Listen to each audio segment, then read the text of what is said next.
वाहिगुरु जी का खालसा, वाहिगुरु जी की फतेह। आप सब संगतों को गुरु नानक देव जी की प्रकाश पुरब की लख लख बधाई।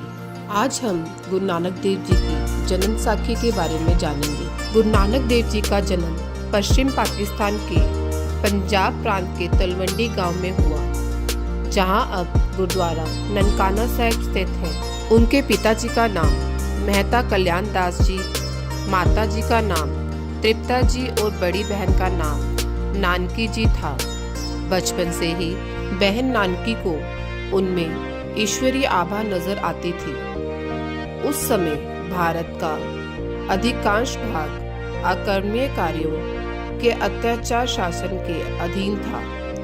वक्त इतना भयानक था कि एक तरफ हुकूमत लोगों पर अत्याचार कर रही थी, तो दूसरी तरफ ऊंची जातियां निचली जातियों को बुरा व्यवहार करती थी। चारों तरफ अन्याय, असमानता और अत्याचार का बोलबाला था। गुरु नानक देव जी ने जहाँ एक तरफ समानता, प्रेम, शांति, भाईचारे और मानवता का संदेश दिया, वहीं दूसरी ओर हुकूमत द्वारा किए जा रहे अत्याचारों का कड़ा विरोध किया।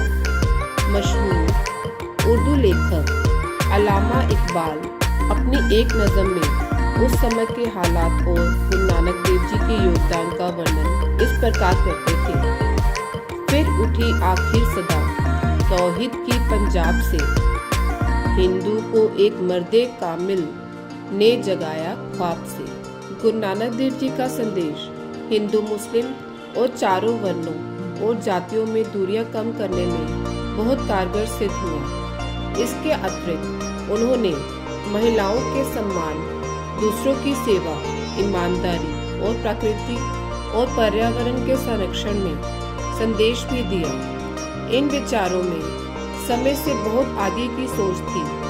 उनके उद्देश्य आज भी उतने ही मान्य हैं जितने 550 साल पहले थे। परमेश्वर एक है। उन्होंने एक ओंकार का संदेश दिया। परमेश्वर एक है और वह निरंकार है, जिसे प्रेम, करुणा और भक्ति से पाया जा सकता है। वह एक ब्रह्मांड को बनाने वाला है, वही इसका संरक्षण और विनाशक है। वह सर्वशक्तिमान और सर्वव्यापी है। उसकी आज्ञा के बिना कुछ संभव नहीं। वह सदा सत्य है। स्वयं को प्रभु के प्रति समर्पित करो और उनकी इच्छा का पालन करो।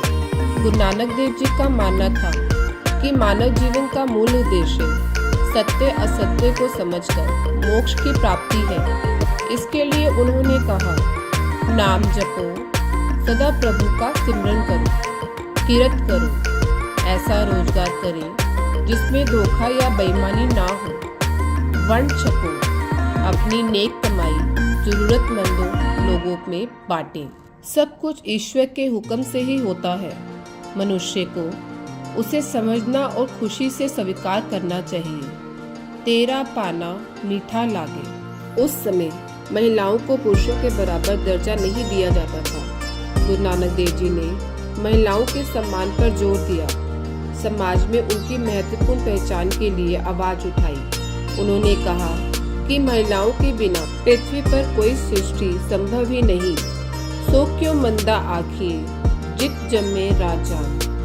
जो स्त्री राजाओं और अवतारों को जन्म देती है, उसे छोटा क्यों कहा जाए। जीवन में ईमानदारी।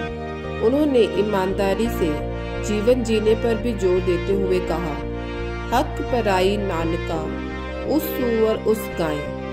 दूसरों का हक छीनना उसी तरह पाप है जैसे सुअर का मांस खाना मुसलमानों के लिए और गोमांस का हिंदुओं के लिए पाप है। गुरु नानक देव जी की यात्राएं।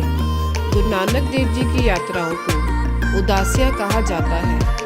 उनकी यात्राओं में आज के भारत, पाकिस्तान, श्रीलंका, नेपाल, रूस, तिब्बत, चीन, ईरान, इराक, अफगानिस्तान और सऊदी अरब के अधिकांश हिस्से शामिल थे।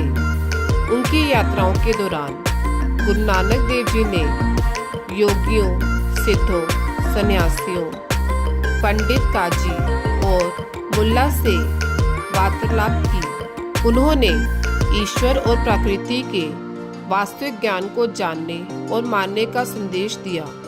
उन्होंने अपने जीवन के 24 साल यात्राओं में बिताए और 28,000 मील की दूरी पैदल तय की।